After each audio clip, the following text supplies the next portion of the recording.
بسم اللہ الرحمن الرحیم۔ السلام علیکم بچوں، آج ہم پڑھنے جا رہے ہیں نعت کی تشریح اور مشقی سوالات و جوابات۔ اس کے ساتھ ہی ہم نظم کے معروضی سوالات کو بھی دیکھیں گے۔ ان اشعار کی تشریح اپنے لفظوں میں بیان کریں۔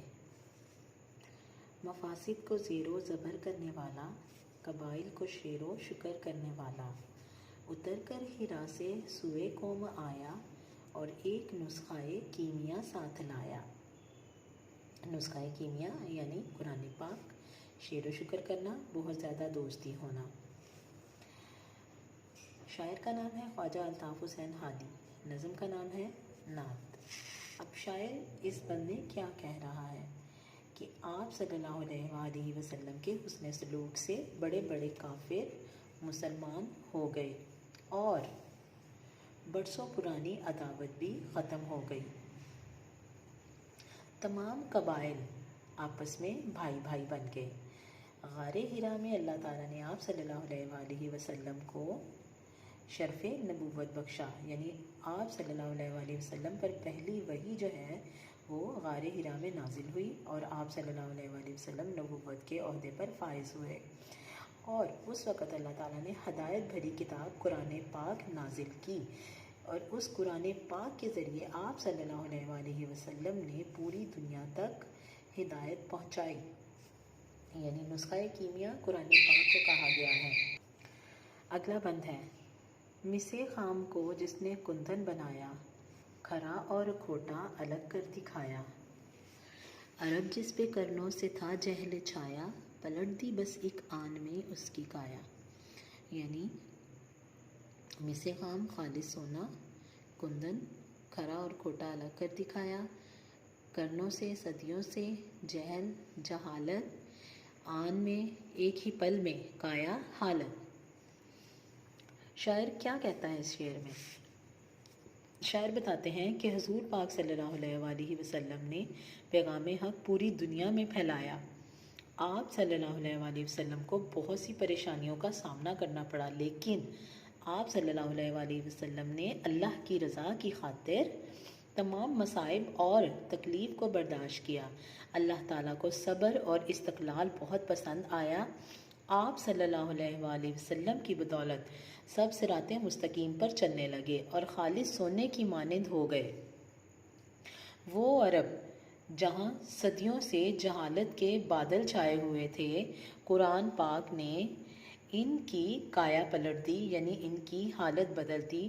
وہ لوگ جو جہالت میں ڈوبے ہوئے تھے، اب انہوں نے اسلام کو تسلیم کر لیا۔ آخری شعر، رہا ڈر نہ بیڑے کو موجے بلا کا، ادھر سے ادھر رخ پھر گیا ہوا کا۔ یہاں پہ بیڑا کہتے ہیں کشتی کو۔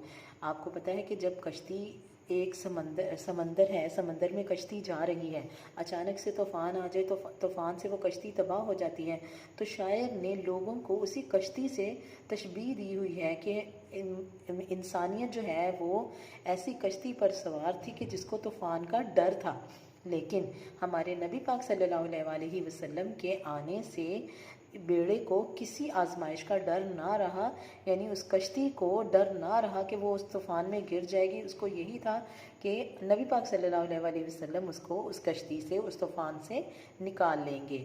اس شعر میں شاعر کہتا ہے کہ جب آپ صلی اللہ علیہ وآلہ وسلم نے قرآن پاک کی روشنی سے جہالت کو ختم کر دیا اور ان کی کایا پلٹ دی، تو اس بیڑے کو کسی آزمائش کا ڈر نہ رہا۔ آپ صلی اللہ علیہ وآلہ وسلم نے اپنی رحمت سے دین اسلام کو عام کر دیا۔ آئیے اب نعت کی ایکسرسائز دیکھتے ہیں۔ مناسب الفاظ کی مدد سے مصرعے مکمل کریں۔ رہا ڈر نہ بیڑے کو موجے بلا کا، مس خام کو جس نے کندن بنایا، اور ایک نسخہ کیمیا ساتھ لایا، قبائل کو شیر و شکر کرنے والا، بد اندیش کے دل میں گھر کرنے والا۔ بیڑے کو کس کا ڈر نہ رہا؟ موجے بلا کا۔ عرب پر کب سے جہل چھایا تھا؟ کرنوں سے۔ رسول پاک صلی اللہ علیہ وآلہ وسلم مصیبت میں کس کے کام آئے؟ غیروں کے۔ نبی کریم صلی اللہ علیہ وآلہ وسلم کس سے درگزر کرنے والے ہیں؟ خطا کار سے۔ درج ذیل الفاظ و محاورات کے معنی لکھیں اور جملوں میں استعمال کریں۔ بچوں یہ الفاظ اور محاورات ان کا ہم پہلے ذکر کر چکے ہیں اور ان کو جملوں میں استعمال کر چکے ہیں۔ آئیے اگلا سوال دیکھتے ہیں۔ سوال نمبر 5، کالم الف کو کالم ب سے ملائیں۔ رحمت،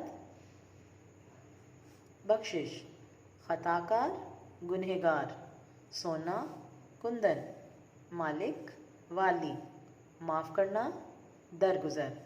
تو بچوں یہ تھی آپ کی آج کی تشریح اور نعت کی مشق۔ امید ہے آپ کو اچھے طریقے سے سمجھ آئی ہوگی۔ جزاک اللہ، اللہ حافظ۔